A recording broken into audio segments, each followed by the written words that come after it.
with their cultural values, most prominently with the belief in karma, that one's destiny is fixed. These students also saw CT as conflicting with cultural values such as obedience to family and sex role expectations.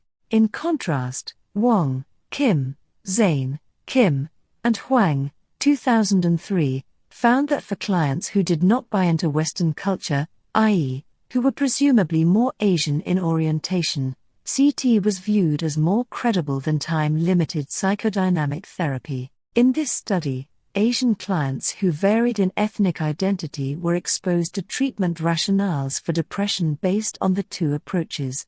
Asian participants who identified more strongly with Western culture did not differ in their reactions to the two rationales, whereas those lower in Western identity responded more favorably to a CT rationale. Wang et al.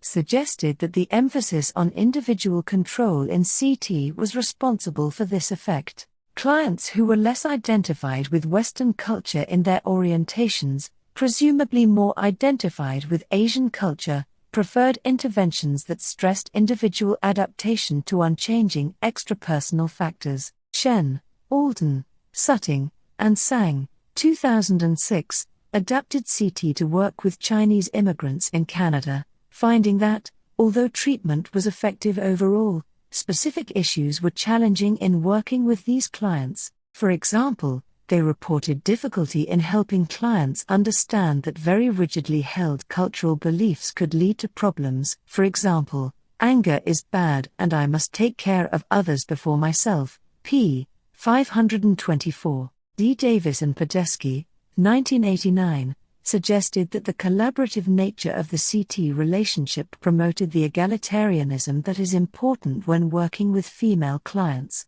Encouraging the client to evaluate therapy sessions and giving the client the opportunity to set the counseling agenda and discuss diagnoses should empower women who may have experienced cultural pressure to be passive and submissive to men. On the other hand, the presentation of the counselor as an expert, almost in the doctor-patient mode, would seem to contradict the egalitarian spirit endorsed by Davis and Podesky. The use of traditional diagnosis doesn't sit well with many feminists, either. K. M. Evans, Kincaid, Seam, 2011. Clients who are stigmatized by society may also develop negative self-schemas as a result of cultural pressure. Individuals who are lesbian, gay, bisexual, or transgender, LGBT, or members of groups who have been the subject of prejudice or discrimination would seem particularly vulnerable in this respect. However, stereotype threat research suggests that schematic effects can be seen for race,